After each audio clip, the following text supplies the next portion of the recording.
Hello, everybody. Happy Monday.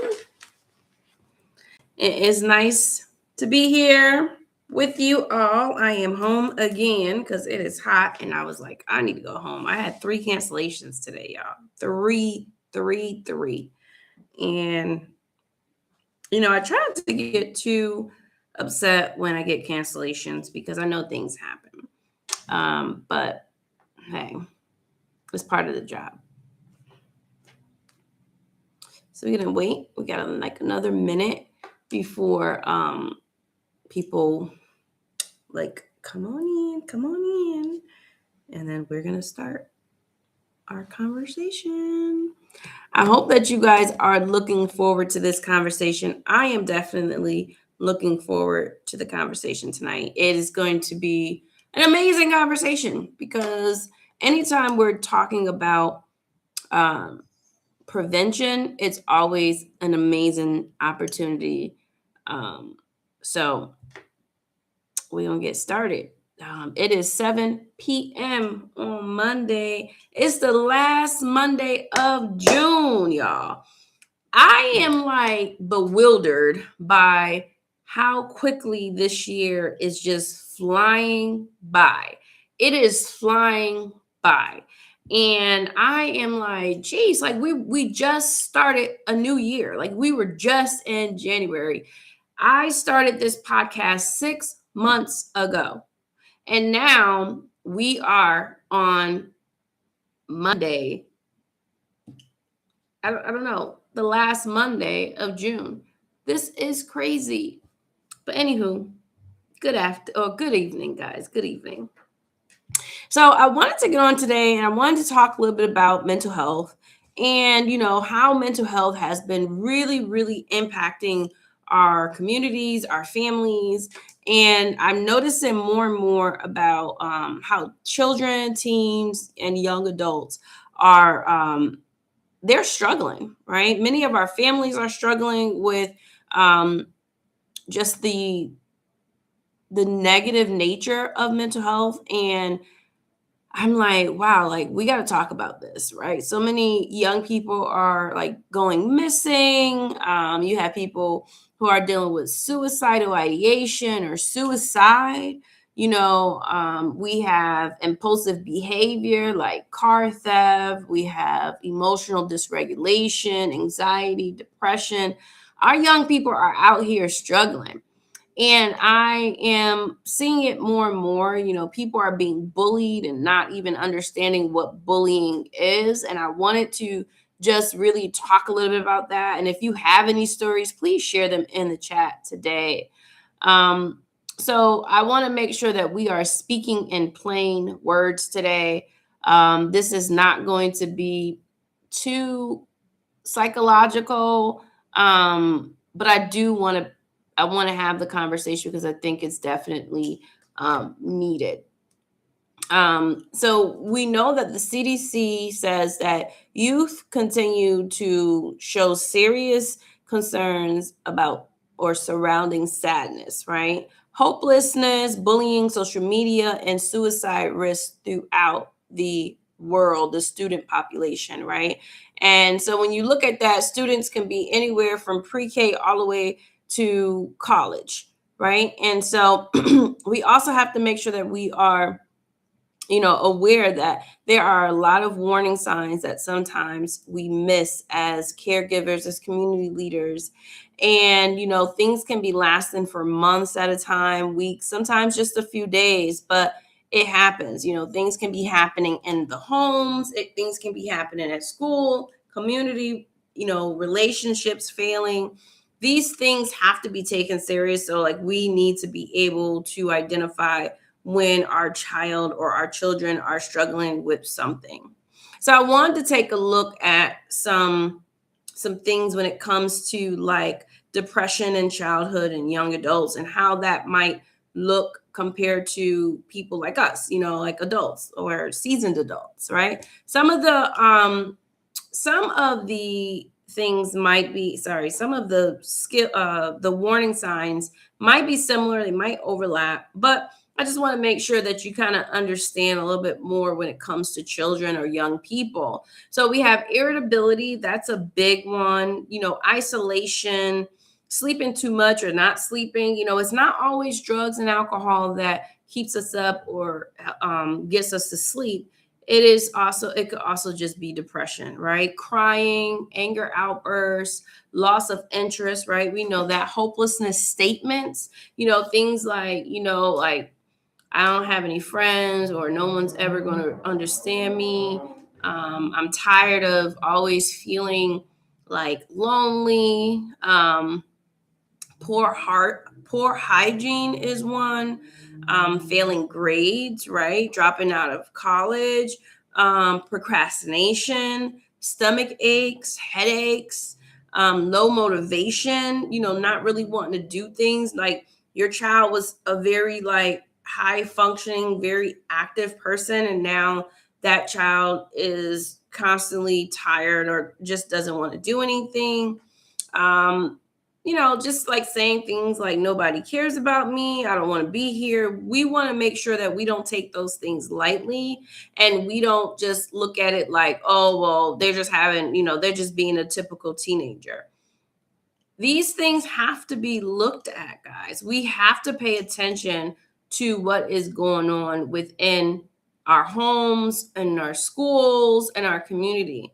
We cannot look at a lot of the behaviors as just our children are bugged out, or the kids are these kids are different. Yeah, they are different. They've learned how to mask um uh like signs differently than we would have, right? But they're also very outward, and so many of our children have very similar signs that we have normalized when a child has lost interest or is lack of motivation, or say things like, oh, I don't care, or nobody cares about me, or I don't want to be here, or I'm bored.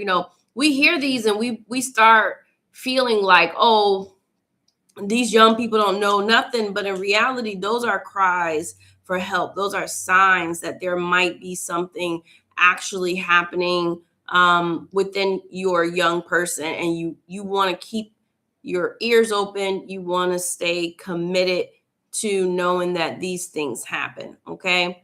So and when it comes to anxiety, things may look like constant worrying, panic, stomach pain, headaches, avoidance, right? We have perfectionism, fear of school, irritability, clinginess, trouble sleeping, racing thoughts, or needing constant reassuring.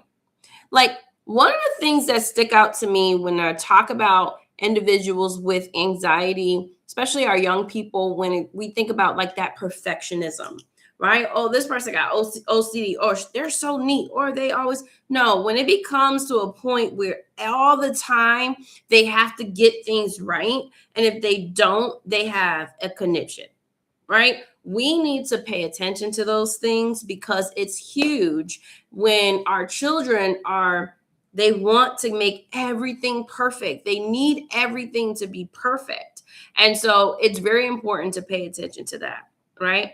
And then we go into bullying, right? Many times we don't pay attention to how bullying can also lead our young people to be more susceptible to mental health, right? Or suicide, depression, anxiety, right? So we have signs that may include not wanting to go to school, right?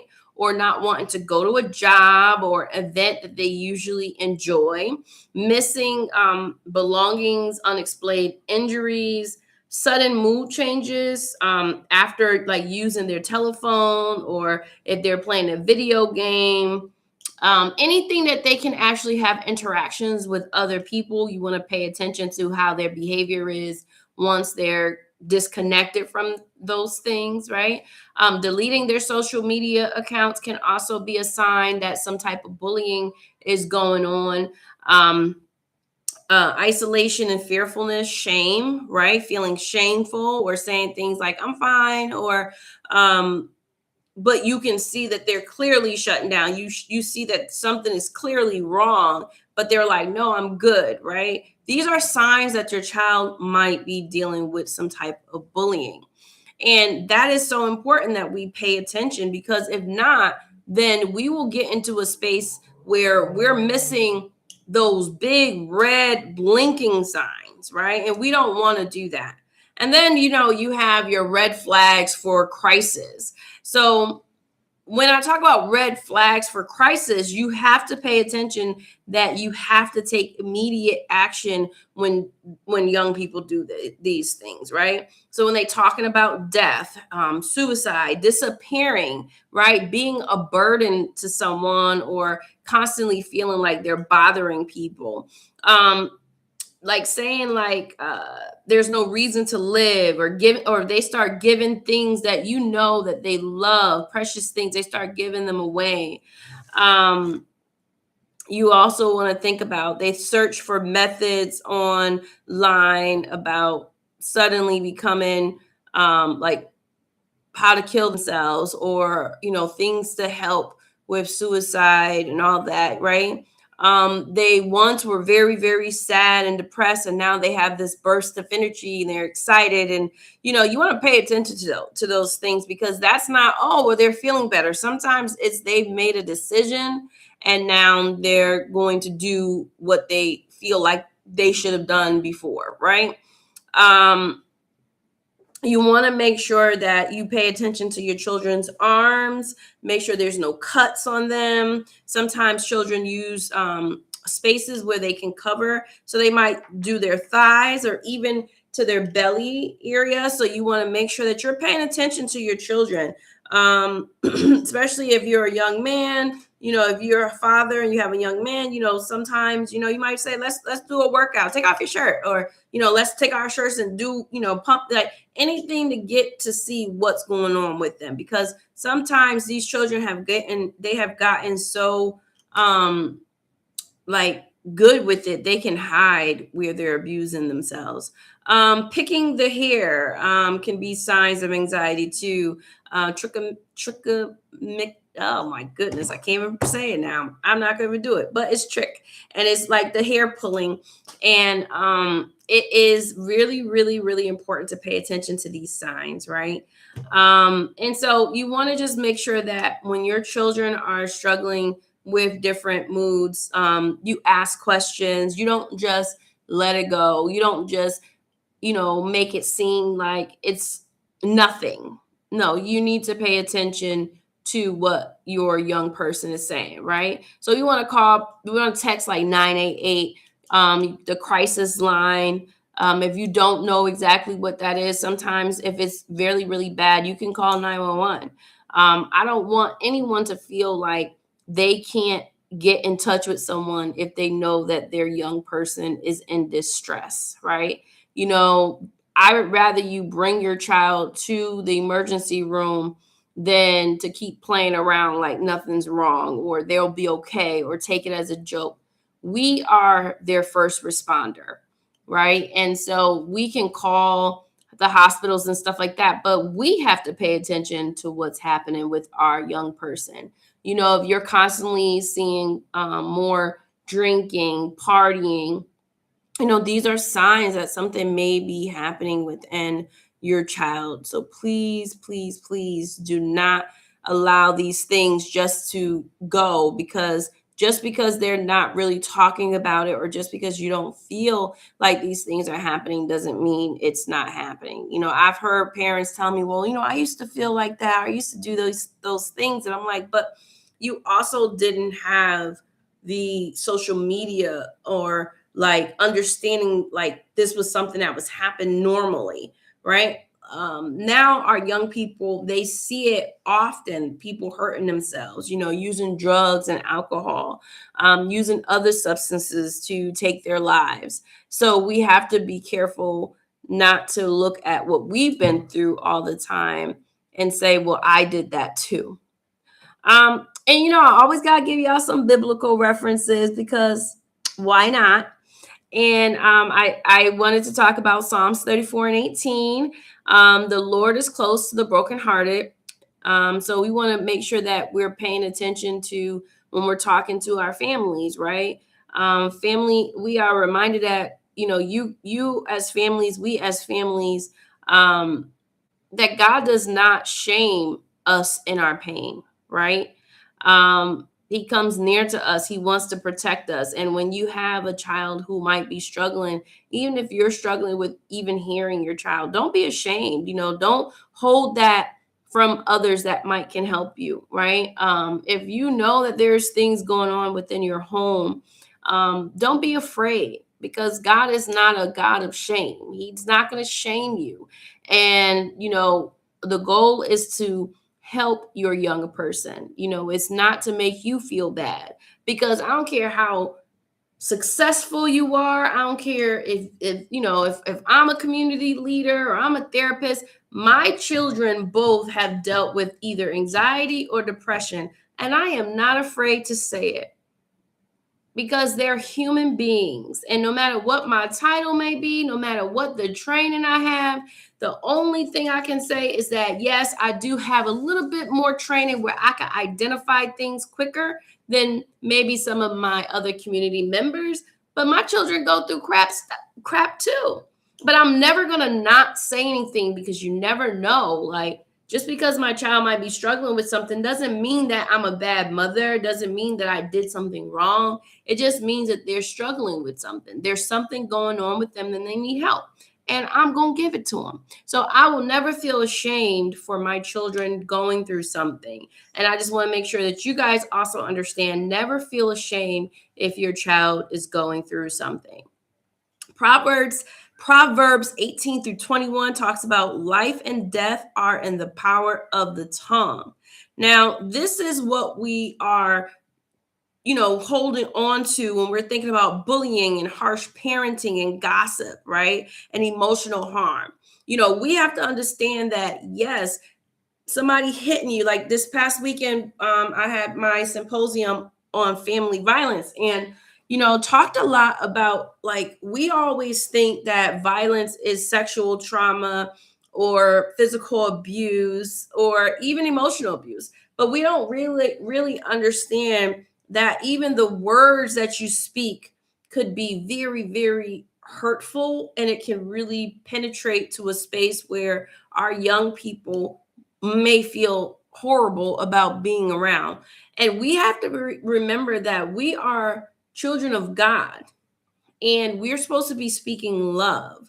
And if we're not speaking love, then we're struck. Like, we need to go to God and ask God to help us and forgive us. If your child does something, don't be so quick to judge them or be mean to them. Go to God, ask God, how should I handle this? This person made me really, really upset, and I'm angry. They hurt my feelings.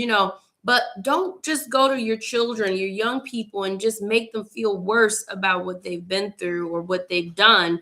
Because if you do that, then it just brings it higher for them to possibly do something that's not healthy, right? So that is where Proverbs 18:21, when it talks about life and death are in the power of the tongue. We need to be speaking life into our children. We need to be speaking life into them and over them every single day, and praying over them, anointing them, making sure that they know that they are great, because we don't know the things that they're battling outside the walls of our home, right?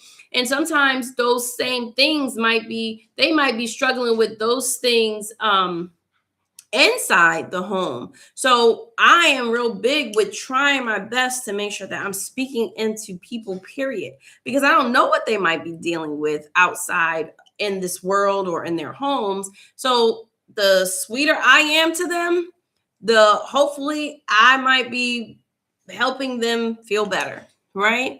Galatians 6:2, it says, carry each other's burdens. Now, this is when it comes to the community, right? We are to care for those that we love in our community. Why? Because we're supposed to love our community. So when I see people out here doing things for the community, it's a beautiful thing. But I just want to make sure that people are not doing it for accolades, but actually doing it because they're supposed to.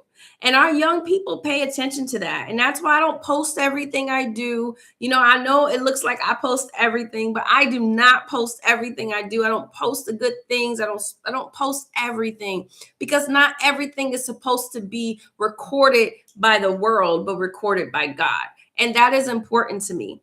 So when I do things, I do it from the heart. So when our community is in pain, it is up to us to help our community. It's not up to us to condemn our community. And lately, I've just been hearing a lot of negativity within our community, but we have to carry each other's burdens. We have to lift each other up. Even when we don't like when people are doing certain things, we got to pray for them. We got to be there for them. We got to encourage them and motivate them. And sometimes it's hard. Because not everybody knows the Lord. Not everybody believes in God. Not everybody understands the importance of that love that he gives us. And so we, as community leaders who are Christian, who are, believers, we have to make sure that we are walking in the line, that we say, I'm here. I'm going to stand in the gap for this person or this community, because this is what God tells us to do. So this is why I also do this conversation on Mondays, because it's so important, right? And then the last one is my favorite, or one of my favorite, is 2 Timothy 1:7. It says, God has not given us a spirit of fear, but power, love, and sound mind, right? So we need to make sure that we also are making sure that we are expressing that to people, because God did not give us the spirit of fear, anxiety, shame. That is the world. The world has done that. So being able to remind our young people that that's not of God. God wants us to go to him. He wants us to be loved and excited and appreciated. So when you're starting to feel fearful, or you have a lot of anxiety and depression, we know that there is something missing. And what do we do? Well, how can we get better? What can we do in order to be better individuals? And that is, we can love on God. And so I don't see many people tonight. I guess everybody out here in the sun, but it's all good, because I'm gonna still get this information out there. So I want to leave you guys with a tool for families. It's called Notice. And you guys, if you don't know nothing about Tasha Rose, I am all about acronyms. I love an acronym because I feel like it's so easy to remember. It allows you to take a moment, even if you don't use the acronym in the right order. It's always so great to have an acronym. So this acronym is Notice, Notice, right? It's 6 letters, and each letter means something. So the first one would be N, name. Name what you see. I have noticed that you've been quiet and not yourself. These are things that you can say to your young adult or your child, right? O, open the door. I'm not here to judge you. I'm here to listen. These are things that you can say to your child even when things don't seem right. T, take it seriously. Do not dismiss.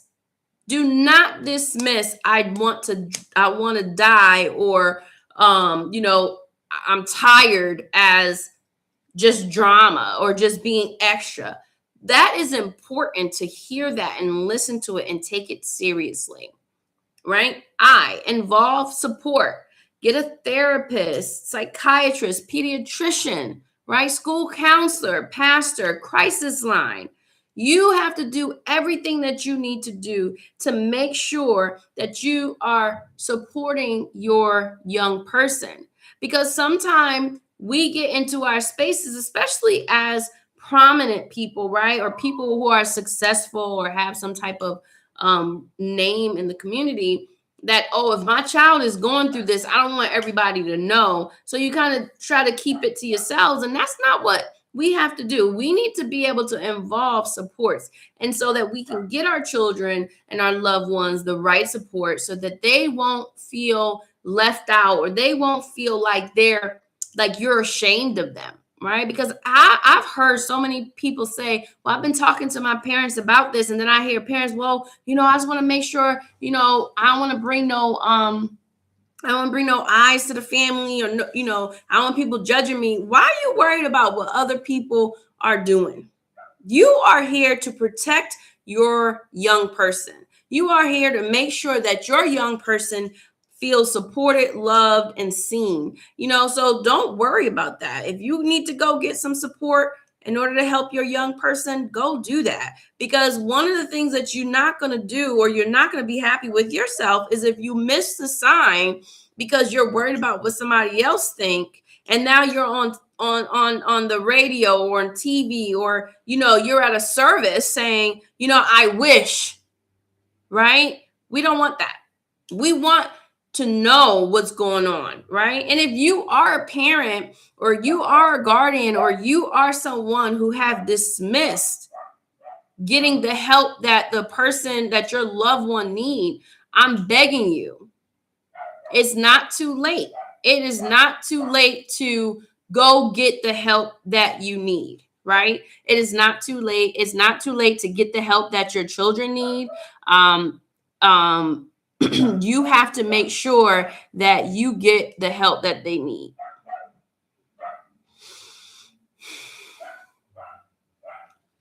All right. And then the next one is going to be C, check devices and environment. We have this thing where our kids at 3 years old, they have devices. They know how to use the devices. They know how to get to every platform. They know how to type things in even before they know how to read a book. And what we have done is we have given them so much access to things that they really don't need to have access to. And so it's so important that if your child has a cell phone, if your child has a laptop, or a gaming system, or computer, or was it iPad or something, you need to be checking that. Even if you know someone in the IT, ask them, hey, can you do a search? Because what you don't want to do is miss those cues as well. Because if a child is searching up things, or looking at things, or the music that they're listening to, you need to pay attention to these things. The environment that they keep. Like I talked to in the commencement speech that I spoke at Prince Tech, I talked to them like, you have to be careful with the people surrounding you. If you are not careful with that, you definitely will find your children, or your loved one, in spaces where they really don't belong, and it's not healthy to them. So you have to be mindful of the environment in which your young people are with. And there's ways to do that without making them feel like you're judging their friends, or you're just nosy or whatever. You can ask them these questions. You can talk to them more openly. Like one of the things that I do with my children is I take them out and I ask them questions, and I talk to them, I let them talk. And even if I don't agree with what they're doing, I never make them feel bad about what they're doing. I just really let them know, like, that's not a good idea, and I really don't think you should do it, and here's the reason why. However, if you feel like this is what you want to do, then you go ahead and do it. Right? And this is, you leave it open. But when it comes to like mental health, like my children already know they don't have a choice. If they are presenting with something to me that feels like it ain't right, we going to the hospital. I don't care. We're going right to the Purple Pod. We're going right to IOL. We're going right to wherever we need to go. Because why? I'd rather for you to feel like I'm overthinking or overreacting than for me to find you in your room somewhere laid out, right? Or somewhere, or someone else finding you laid out somewhere. I would rather that than to have the wish I would have noticed. E is encourage daily connection. So, meals, walks, prayer, journaling, check-ins. I really do encourage that we, even as adults and having adult children, that you have a a group chat with your children, your loved ones, and check in with them. Check in with them, make sure that they're okay. Send funny things, send things that are important, have date nights and different things like that. That's super important. And and you will see that it's important. So I want you guys to do that.